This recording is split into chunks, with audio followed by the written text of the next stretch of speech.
Ini menarik ya recap dari Iva ya. Kalau kita lihat recap juga rupiah kita masih melemah 0,06%. Ini kalau lagi ada sentimen pelemahan harga emas karena penguatan dolar, rupiah kita kemudian juga ikut-ikutan berada di zona pelemahan ya. Dan untuk saat ini pun juga rupiah masih terpantau melemah, hanya menguat tipis saja 0,29% terhadap yen Jepang di nilai tukar 107,68. Karena memang sentimen yang masih kita tunggu nih seputar kemanakah arah dari kebijakan ya Bank Sentral Amerika Serikat ini selalu mendriver dolar, kemudian ada pelemahan emas, kemudian rupiah kita jadi seperti ini posisinya ya Iva ya. Betul, meskipun sebetulnya kalau untuk pergerakan harga komoditas emas ini harus melemah begitu ya, tapi di satu sisi kalau kita lihat penguatan Ya, secara di komoditas energi ini justru malah terasa begitu ya, sehingga betul betul. mendrive tadi sektoral secara sektoral sektor-sektor energi ini juga cukup menguat begitu, dan ini memang menjadi salah satu sentimen pada perdagangan hari ini Di ya fokus Maria, market karena hari ini ya. di market fokus hari ini di Oke. mana ini juga salah satu yang akan kita bahas hari ini adalah pergerakan harga energi yang mulai membaik begitu ya. Brent juga menguat di level lebih dari 3%, kemudian batu bara juga menguat, gas juga menguat, sehingga tadi akhirnya mendrive begitu ya secara pergerakan sektoral. Kemudian di satu sisi memang yang menarik ya kalau kita tadi rekap pergerakan indeks harga saham gabungan hari ini sebetulnya cerah ceria. Ya. Tadi sempat disampaikan oleh Maria, tapi kita tidak secara tidak sadar ya melakukan perayaan juga untuk penguatan indeks harga saham gabungan dengan mengenakan hijau-hijau Hijau-hijau, hari betul. ini. Dan di satu sisi memang ini menjadi pertanyaan, apakah memang untuk January effect ini sendiri sudah terasa atau belum begitu ya, karena dari awal perdagangan kan sebetulnya dari hari Selasa sudah dibuka langsung ngegas Ya. ya pergerakan indeks harga saham gabungan, bahkan mencapai level all time high-nya dalam beberapa waktu terakhir. Dan meskipun sebetulnya kalau kita lihat secara historikal adalah di 7.377 ini pada tahun 2022 begitu ya, tapi dalam satu tahun terakhir memang cukup tinggi ya level yang sempat dicapai pada hari Selasa lalu begitu.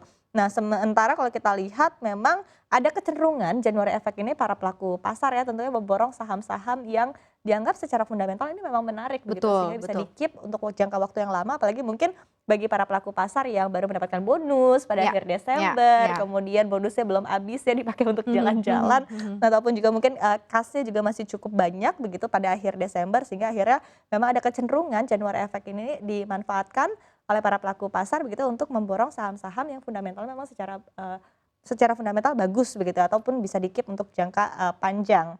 Memang kalau dilihat dari Januari Effect sendiri, bobot yang paling besar memang disumbang oleh saham-saham yang kapitalisasinya besar begitu ya. Walaupun Betul. ini baru 3 hari perdagangan di awal tahun 2024, dominasi terhadap saham-saham yang kapitalisasinya besar ini cukup lumayan banyak gitu ya. Sehingga kita sudah kayak early resume gitu ya, resume kita di awal-awal sudah bilang wah jangan-jangan ini pengaruh Januari Effect ya. Padahal kita akan masih menunggu lagi, apalagi terkait mengenai FOMC meeting nih. Iya. Yang kayaknya agak cukup lumayan Iya. berkontribusi juga nanti terhadap pergerakan dan juga psikologis market secara Betul. keseluruhannya Iva. Ini menarik ya, karena kalau kita lihat psikologis marketnya secara global ini kan justru malah tampak wait and see ya, masih menanti kira-kira akan seperti apa begitu, karena dari FOMC meeting begitu yang dirilis pada Kamis dini hari tadi begitu, risalah dari The Fed sendiri disebutkan bahwa memang para pelaku pasar ini sendiri juga masih tengah menanti seperti apa kebijakan dari The Fed di sepanjang tahun 2024 ini, apalagi ekspektasi adalah The Fed mungkin akan mulai memangkas suku bunganya begitu ya. Dan kalau kita lihat dari CME Fed Watch Tool sendiri menyebutkan begitu ya bahwa 67% ini memprediksi bahwa The Fed mungkin akan memangkas 25 basis point di bulan Maret. Sementara untuk di bulan Januari ini sendiri juga diekspektasikan masih akan stay begitu ya di level yang ada saat ini. Dan di satu sisi juga memang para pelaku pasar ini masih terus mencermati seperti apa data-data perekonomian dari Amerika Serikat, baik dari sisi inflasi, kemudian juga yang terbaru adalah data tenaga kerja Amerika Serikat begitu untuk penyerapannya.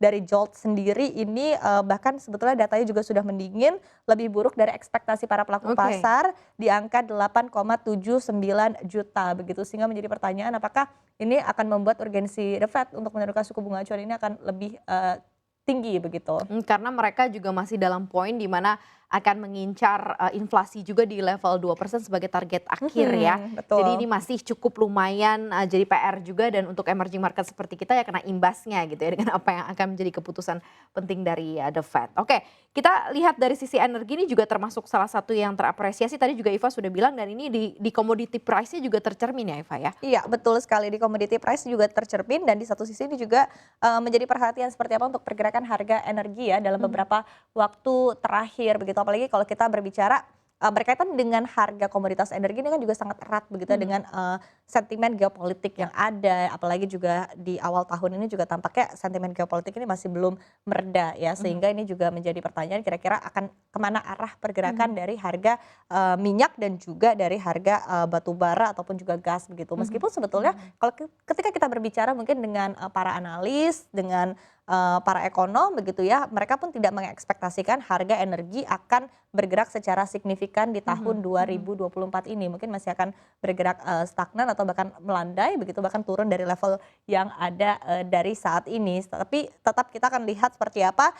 In the meantime kita nikmati dulu kenaikan harga energinya pada hari ini karena langsung berefek begitu ya kepada pergerakan dari emiten-emiten dan langsung tadi direspon ya oleh para pelaku pasar. Oke, kita